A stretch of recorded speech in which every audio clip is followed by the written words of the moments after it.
Guys, what's up? So, ngayon, nakita nyo po yung lake na yan nasa baba. Ayan. Dadaan tayo dito. Ito ay release ng train.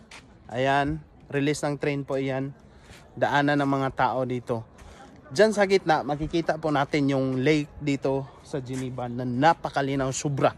So tara, lakarin natin. Yan, Commander Ali Tap Tap. Yan po yung release ng train. Yan, malawak po ito guys. Tulay po ito.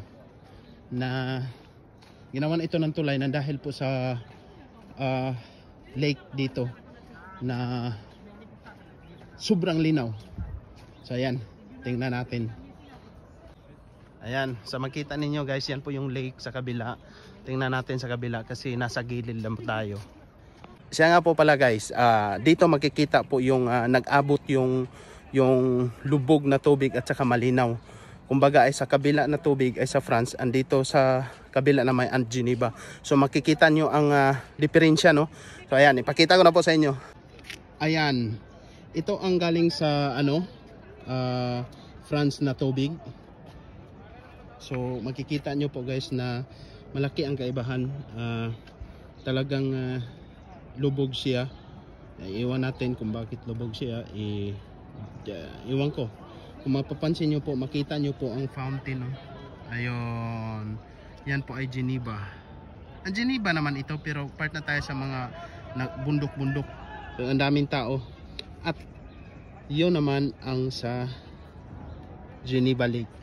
So makita nyo ang kaibahan, no? Talagang hindi siya naghalo yung lubog at saka malinaw.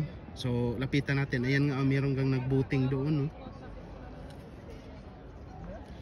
Tara guys, lapitan natin yung banda doon sa malinaw. Napakalinaw. Pagdating lang dito sa lake, yung Geneva, itong Switzerland, grabe talaga.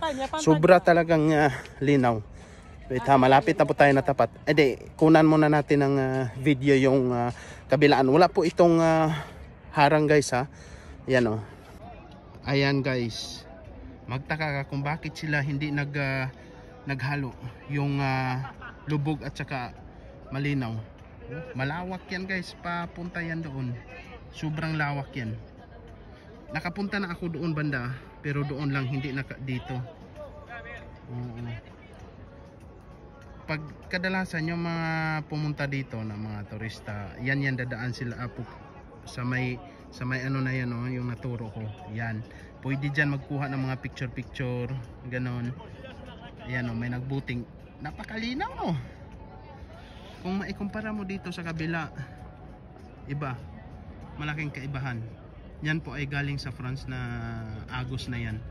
Nag-abot lang sila dito. Pero ang pinagkatakahan ko, bakit hindi sila naghalo yung malinaw at saka yung lubog na tubig? Ayan nga, di ba? Oo. Tara at anuhan natin guys, lapitan pa natin. Oo. Ayan, ito na po. Ayan. Oh, may nagbuting pa nga dyan, eh. Oh.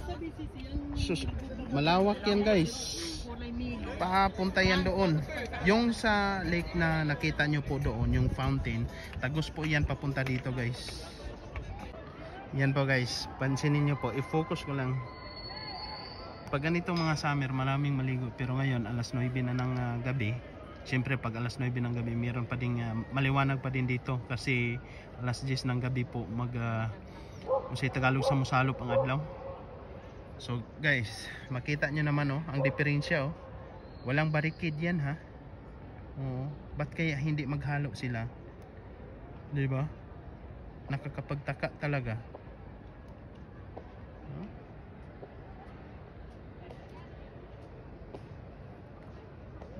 Alagang-alaga naman talaga yung lake dito sa kabila guys. Parang design na talaga ata to niya, no?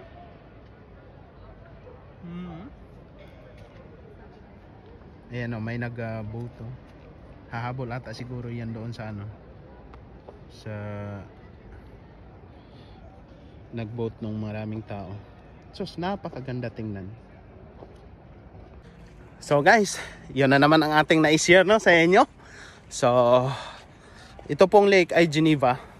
Sakop ito ng Geneva.